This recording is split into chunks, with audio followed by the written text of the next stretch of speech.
आज का टॉपिक हमारा कॉर्ड सेट है। कॉर्ड सेट के लिए टॉप का और प्लाजो का मेजरमेंट लगेगा। मेजरमेंट में क्या क्या लेना है मैं आपको बता देती हूँ। सबसे पहले तो हम टॉप का मेजरमेंट लेंगे, जूम करके हम बता देते हैं। टॉप में हमें लेंथ लेना है, shoulder, chest, waist, hip level, hip round, sleeve length, sleeve round, front neck depth और बैक नेक डेप्थ। इतनी चीजें लेनी है। हमें लेंथ लेना है, हिप राउंड लेना है, वेस्ट राउंड लेना है, क्रॉच लेना है जो कि हम निकालेंगे, और बॉटम राउंड लेना है। ये 5 चीज़ों की ज़रूरत हमें प्लाजो में होगी। इसके बाद हम ड्रेस फॉर्म पे मेजरमेंट कैसे लेना है वो सीख लेते हैं। आज हम ड्रेस फॉर्म पर टॉप का मेजरमेंट लेना सीखेंगे। सबसे पहले तो हमें लेंथ लेनी है। उसके लिए मैंने टेप को हमारे शोल्डर के मिड में रखा है। फिर हम चेस्ट से होता हुआ टेप को लाएंगे और जो भी हमें लेंथ लेनी है वो लेंथ हम ले लेंगे। हो सकता है हम नी के ऊपर लें या उससे नीचे लें, है ना। घुटने के ऊपर या नीचे आप कुछ भी ले सकते हैं। इसके बाद हमें शोल्डर लेना है। शोल्डर जो रहेगा, यहाँ से मैंने टेप को रखा, थोड़ा सा जूम करके मैं बता देती हूँ आपको। इस तरीके से यहाँ से टेप को रखा, इसके ऊपर से हमारा टेप जा रहा है, यहाँ से। इस तरीके से नहीं लेना है आपको, यहाँ से यहाँ तक ये ले लिया हमने। 15 आ रहा है इसमें। ये लेने के बाद हमें हमारे चेस्ट का राउंड लेना है। पहले तो आप समझ लीजिए किसको क्या बोलते हैं, किस बॉडी पार्ट को क्या बोलते हैं। ये चेस्ट है, ये अपर चेस्ट है हमारा, ये वेस्ट है, ठीक है। यहाँ से हमने लेंथ ली थी, इसे हम आर्महोल कहते हैं, ठीक है। हमें चेस्ट का राउंड लेना है इस तरीके से। 1 फिंगर हमारी इन रहेगी। जैसे इसमें आ रहा है 37, चेस्ट आ रहा है 37। फिर इसके बाद वेस्ट लेनी है, ठीक है। मतलब हमारे चेस्ट के जस्ट बाद वाला जो हिस्सा है उसे वेस्ट बोलते हैं। यहाँ का हमें राउंड लेना है, उसमें भी हमें 1 फिंगर को इन रखना है। जैसे 31 इसमें साइज आ रहा है, ठीक है। ये लेने के बाद हमें क्या करना है, यहाँ से हमारा हिप लेवल जहाँ आ रहा है, यहाँ से हमने टेप को रखा।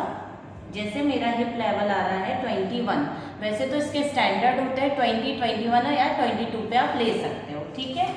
जैसे 21 पे मैं राउंड ले गई, ठीक है। तो मेरा हिप राउंड आ रहा है 37। यहाँ से हमने हिप लेवल लिया जो कि 20, 21, 22 रहेगा, और जहाँ पर हमारा 20 आया है उधर से राउंड लेंगे, या किसी का 21 आएगा तो वहाँ से राउंड लेंगे, जिसका 22 आएगा वहाँ से राउंड लेंगे, ठीक है। ये हिप राउंड हो गया। स्लीव की लेंथ लेना है हमें। तो स्लीव की लेंथ के लिए हम क्या करेंगे, यहाँ से टेप को रखेंगे और जो भी हमें स्लीव लेंथ लेनी है, हो सकता है कि हमें एल्बो स्लीव चाहिए हो, 3/4 चाहिए हो, या फुल स्लीव चाहिए हो, ठीक है। अगर एल्बो चाहिए है तो हमारी ये जो एल्बो है इसके ऊपर लेना है हमें, ठीक है। यहाँ तक हम स्लीव की लेंथ लेंगे, जहाँ लेंथ हमारी एंड होगी वहीं से हमें राउंड लेना है, ठीक है। और हमारी अगर लेंथ यहाँ पर ख़त्म होती है तो यहाँ का राउंड लेंगे हम। मतलब 3/4 लेना है तो 3/4 की लेंथ लेंगे और उसी का राउंड लेंगे। सेम इसी तरीके से हम यहाँ से लेके यहाँ तक टेप को रखेंगे लॉन्ग स्लीव के लिए। यहाँ से लंबाई ले ली हमने और यहाँ से हम राउंड। मैं बता देती हूँ आपको कि स्लीव लेंथ कैसी लेनी है। ये हमारी स्लीव लेंथ है। जैसे लॉन्ग अगर मैं ले रही हूँ तो 21 पे आ रहा है, और यहीं से हम राउंड लेंगे। राउंड हम थोड़ा सा लूजिंग पे लेंगे। एकदम हम टाइट ले रहे हैं तो 7 आ रहा है, हल्का सा लूजिंग में कर रही हूँ तो 8 आ रहा है। इसी तरीके से अगर हमें एल्बो स्लीव की लेंथ लेनी है तो जैसे मैंने 9 लिया, 9 जहाँ हमारा एंड हो रहा है वहीं से हमें राउंड लेना है। यहाँ से हमें राउंड लेना है। तो इसमें भी हमें थोड़ा सा लूजिंग पे ही जाना है। जैसे अगर मैं टाइट करती हूँ तो ये 11.5 आ रहा है, और हल्का सा अगर मैं लूज़ करती हूँ तो ये 12 आ रहा है। मेजरमेंट कैसे लेना है वो देख लिया है हमने। अब आप लोग अपने मेजरमेंट ले लीजिए और उसको नोट कर लीजिए। ये शोल्डर चार्ट है हमारा, फ्रंट और बैक। शोल्डर चार्ट का मतलब ये है कि हमें हमारे गारमेंट में शोल्डर कितना लेना है, क्योंकि इसमें फ्रंट में शोल्डर अलग आएगा और बैक में शोल्डर अलग आएगा। ये ऐसा क्यों कर रहे हैं हम? क्योंकि जो हमारा फ्रंट पार्ट है उसका जो नेक है वो थोड़ा सा डीप रहेगा। मान लो कि 6.5 या 7 आपको जो भी लेना हो, और जो बैक का नेक रहेगा, मतलब जो गहराई रहेगी बैक के नेक की, वो रहेगी 2.5 और 3, इससे ज़्यादा हम नहीं लेने वाले हैं। ठीक है, तो शोल्डर का ये वाला रो है 13.5, 14, 14.5, 15, 15.5, 16, 16.5, जो भी आपका शोल्डर, ये आपका जो भी शोल्डर है आप नोट कर लीजिएगा।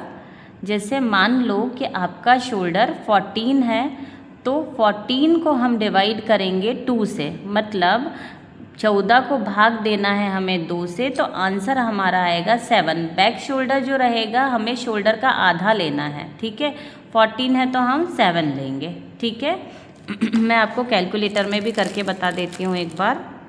14 divided by 2 equals to 7, answer हमारा 7 आया है। ठीक है, ये बैक शोल्डर हमें 7 लेना है। अभी हम आ जाते हैं फ्रंट शोल्डर पे।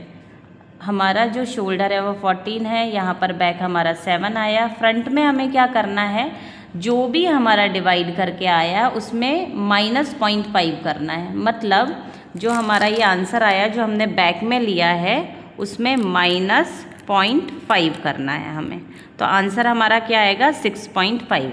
ये 6.5 समझ में आ गया है तो ठीक है। अगर नहीं भी आया है तो आप क्या कर सकते हैं कि आपका जो भी शोल्डर है वो आप नोट कर लेंगे, और यहाँ बैक शोल्डर फ्रंट शोल्डर लिखा हुआ है। बैक में कितना शोल्डर लेना है इसमें क्लियरली लिखा हुआ है, और फ्रंट में कितना लेना है वो आपका लिखा हुआ है, तो आपको ज़्यादा प्रॉब्लम नहीं होगी ये चार्ट के थ्रू, है ना। अगर प्रॉब्लम हो रही है तो आप इसका इस्तेमाल करें, बाकी अगर आप समझ लेते हैं इस चीज़ को तो बहुत अच्छी बात है। फिर हम आ जाते हैं नेक विड्थ चार्ट पे।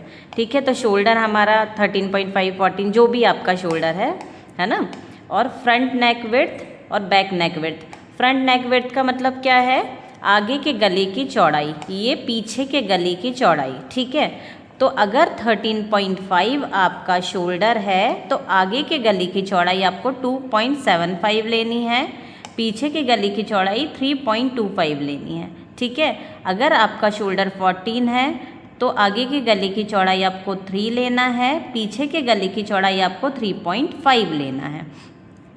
ठीक है, इसी तरीके से मान लो कि आपका शोल्डर 16 है तो आगे के गले की चौड़ाई 3.5 और पीछे के गले की चौड़ाई आपको 4 लेनी है। ठीक है, अभी हम आ जाते हैं शोल्डर डाउन पर। इसमें भी फ्रंट पार्ट का शोल्डर डाउन अलग रहेगा, बैक पार्ट का अलग रहेगा। तो जो फ्रंट पार्ट रहेगा, क्योंकि उसका गला थोड़ा सा बड़ा है, 6.5 या 6 या 7 रहेगा, तो उसमें आपको शोल्डर डाउन 0.75 देना है। फ्रंट में 0.75 आपको शोल्डर डाउन देना है, और बैक पार्ट में आपको 1.25 शोल्डर डाउन देना है। ठीक है, ये चीज़ ये हम कम और ज़्यादा भी अपने हिसाब से कर सकते हैं, लेकिन अभी आप गारमेंट जो बना रहे हैं उसमें आपको यही करना है, और ये सभी साइजेस के लिए है। मतलब आपका शोल्डर कुछ भी हो आपको ये ही लेना है शोल्डर डाउन।